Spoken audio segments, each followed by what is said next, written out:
శ్రీమాత్రే నమః. అందరికీ శుభోదయం అండి. అయితే ఎప్పటి నుంచో నన్ను కొంతమంది అడుగుతూ ఉంటారు, ఏదైనా మీరు చదివినవి కథలు చెప్పండి, పుస్తకాల్లోంచి కథలు చెప్పండి అని. అలాగే అలాగే అంటూ వస్తున్నాను, కానీ ప్రత్యేకంగా చెప్పలేదేమో ఒకటి రెండు సార్లు తప్ప. అయితే ఈరోజు నేను ఎక్కువ రామకృష్ణ పరమహంసుల వారు చదువుతానంటాను కదా, స్వామి వివేకానంద కూడా చదువుతాను. అందులోంచి ఒక ముఖ్యమైన మన జీవితానికి ఉపయోగపడే ఒక కథ చెప్తానండి. ఇప్పుడు మనం ఎవరైనా మనకి ఏదైనా పనులు అవ్వకపోయినా, ఏం జరగకపోయినా, అనుకున్న పని తొందరగా నెరవేరకపోయినా, కొన్ని ఎప్పటికీ నెరవేరవు, కొన్ని ఆలస్యంగా నెరవేరుతాయి. భగవంతుడు మనని చూడట్లేదు, కనికరించట్లేదు అలా అనుకుంటాం. ఒక్కోసారి దైవనింద కూడా చేస్తారు. దేవుడు మర్చిపోయాడు మనని, దేవుడు చేయడు, ఏమి చేయడు, ఎన్ని పూజలు చేసినా చేయడు ఇలా అని. కానీ ఇవన్నీ మన కర్మానుసారం జరుగుతాయి అన్నది తక్కువ మందికే వంట పడుతుంది. ఇప్పుడు నేను చెప్పే కథలో ఏమిటి అంటే, స్వామి వివేకానందుల వారు ఉన్నారు కదా, ఆయన చిన్నప్పుడు ఆయన తండ్రి పెద్ద లాయరు, పెద్ద జమీందారు. ఆయన ఎంతో గారంగా ఎంతో ఇదిగా పెరిగారు. అయితే ఆయనకి చిన్న వయసులోనే తండ్రి చనిపోయారు. చనిపోయినప్పుడు దాయాదులు ఆస్తి అంతా కోర్టుకు వెళ్ళి ఆస్తి అసలు మనిషి లేకపోయేటప్పటికి ఏముంది, ఆడవాళ్ళకి అన్నీ అప్పుడు ఘోషాస్త్రీల్లా ఉండేవారు, అన్నీ తెలుస్తాయి తెలియకపోతాయి, ఆస్తి అంతా వాళ్ళు కైవసం చేసుకున్నారు. ఆ సమయంలో ఆయన రామకృష్ణ పరమహంసులను ఆశ్రయించారు, అలా గమ్యంగా గోచరంగా తిరుగుతూ. ఆయన్ని ఎంతో వేడుకున్నారు, మీకు ఎంతో సేవ చేస్తాను, మీ మాట అంతా వింటాను అన్నీ, నాకు ఒక మంత్రోపదేశం చెయ్యండి, ఆ మంత్రాన్ని పట్టుకుని పోయిన డబ్బుని నేను జయిస్తాను, వచ్చేలా చేసుకుంటాను, మా కుటుంబం పూర్వపు స్థితికి రావాలి అని చెప్పి ఎంతో ప్రాధేయపడ్డారు. అలా జరగదు నాయన, కర్మానుసారమే జరుగుతుంది. ఆయన ఎంత చెప్పినా ఆయన వినలేదు. సరే ఏదో ఒకటి చెప్పారు. ఆయన ఆ మంత్ర జపం చేస్తూ ఆయన ఎంతో నిష్టగా పాపం ఎంతో చేశారు వివేకానందుల వారు. అయినా ఏమీ జరగలేదు అనుకున్నట్టు. ఏది ఆస్తి రాలేదు, పోయిన డబ్బు రాలేదు, ఏమీ రాలేదు, బేదరికమే అనుభవించవలసి వచ్చింది. అసలు అది మనం పుస్తక రూపంలో చదువుతుంటే కళ్ళమ్మడి నీళ్ళు అలా కారిపోతాయన్నమాట, అంత బాధ కలుగుతుంది ఆయన పడ్డ కష్టం తలుచుకుంటే. చివరికి ఆయనకే జ్ఞానోదయం కలిగి, ఓహో ఇది ఇలా అవదంతే అని చెప్పి ఆయన రామకృష్ణ పరమహంసుల వారికి ఎంతో ముఖ్యమైన ప్రియ శిష్యుడయి ఆయన కీర్తి ప్రతిష్టల్ని ఎంతో దేశాల వ్యాప్తింపజేసి బేలూరు మఠం అవన్నీ కట్టించడం జరిగింది.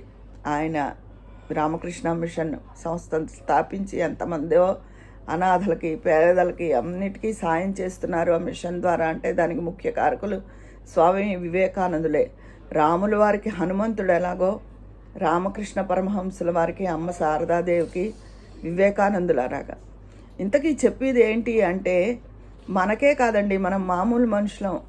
ఆయన ఆ రోజుల్లో ఎంత నిష్టగా ఆ మంత్ర ఉపదేశం తీసుకుని అది ఎంత నిష్టగా చేశారో, అయినా ఆయనకి ఏమీ ఫలితం రాలేదు. అంటే ఆ పూర్వజన్మ కర్మ అలా ఉంది.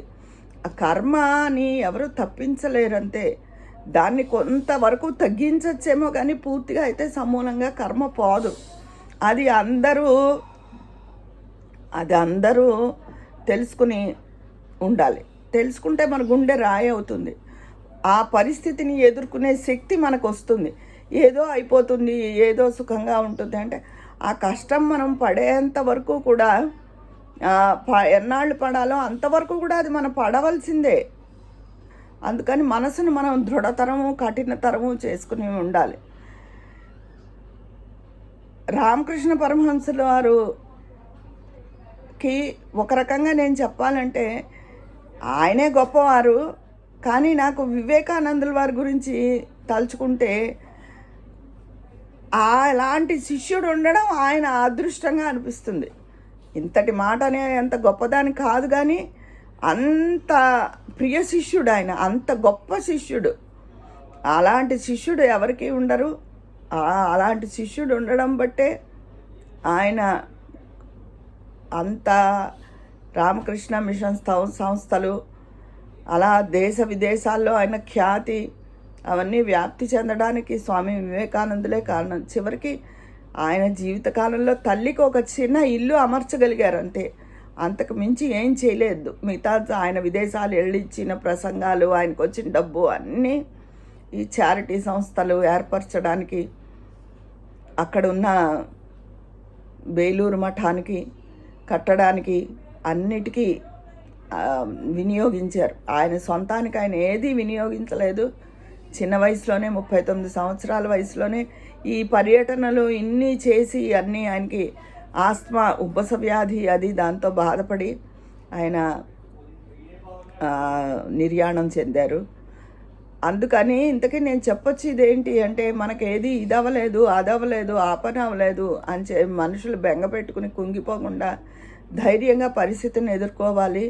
మహానుభావులకే వాళ్ళ జీవితంలో ఎంతో, ఆయన ఎంత సుఖపడి రాజయోగంగా బతికిన జీవితం, కాళ్ళకి చెప్పులు కూడా లేకుండా కొండలు గుట్టలు అలా తిరుగుతూ అలా పిచ్చివాళ్ళలాగా ఏదైనా మంత్రం దొరికితే బాగుండు, ఆ మంత్రం వల్ల డబ్బు వస్తుందా, తల్లిని సుఖపెట్టాలి, పోయిన ధనం రావాలని పిచ్చివాడిలా తిరిగాడు. వీలైతే స్వామి వివేకానందుల వారి జీవిత చరిత్ర పుస్తకం కొనుక్కొని చదవండి. జీవితం అంటే ఏమిటి అన్న అవగాహన మనకి ఏర్పడుతుంది. నాకు ఎంతో ఇష్టమైన పుస్తకంలో అది చాలా ప్రముఖమైన పుస్తకం. తర్వాత అమ్మ శారదాదేవి, ఈ 2 పుస్తకాలు నాకు చాలా ఎక్కువ ఇష్టం అండి. అవి నిజంగా మనకి జీవితంలో ఎన్నో పాఠాలు నేర్పుతాయి. ఈరోజు నేను చెప్పదలుచుకున్న విషయం ఇదే. మీ అందరి అభిప్రాయాలు కామెంట్ బాక్స్లో తెలియజేసేయండి. మరి అక్కడ మాట్లాడుకుందామా? ఉంటాను, మీ స్నేహితురాలు విజయ పన్నాల.